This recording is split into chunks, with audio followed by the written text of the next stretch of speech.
মেয়েদের প্রতি এত ঘৃণা কিসের আপনাদের?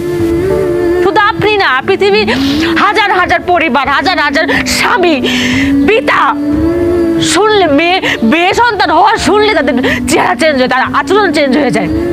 কেন? মেয়ে হওয়াকে অভিশাপ, মেয়ে হওয়াকে পাপ, অন্যায়? আপনি যে পৃথিবীতে দাঁড়ায় রয়েছেন না আছেন জীবিত, কার জন্য? আল্লাহ তাআলা কোন একটা নারীর মাধ্যমে, একটা মেয়ের মাধ্যমে আপনি পাঠাইছে। আপনার মাও কিন্তু একটা মেয়ে।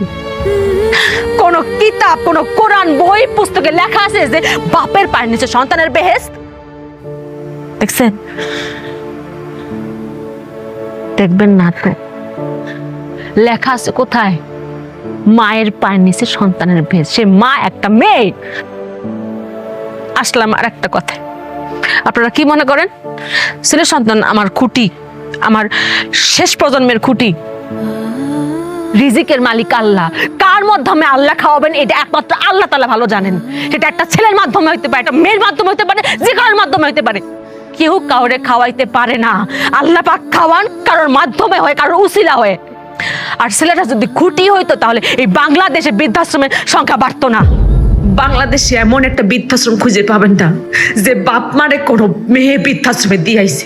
খোঁজ নিয়ে দেখেন, প্রত্যেকটা বৃদ্ধাশ্রমে দিয়াইছে তার ছেলে সন্তান।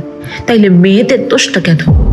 আপনাদের আরেকটা ভুল ধারণা যে ভবিষ্যতের মুখ উজ্জ্বল করবো আবার পোলা।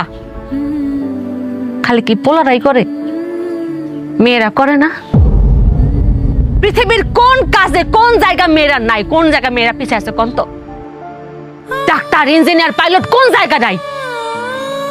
আরেকটা কথা তো আমরা সবাই জানি যে আল্লাহ পাক যখন খুশি হন তখন তার ঘরে মেয়ে সন্তান দেন।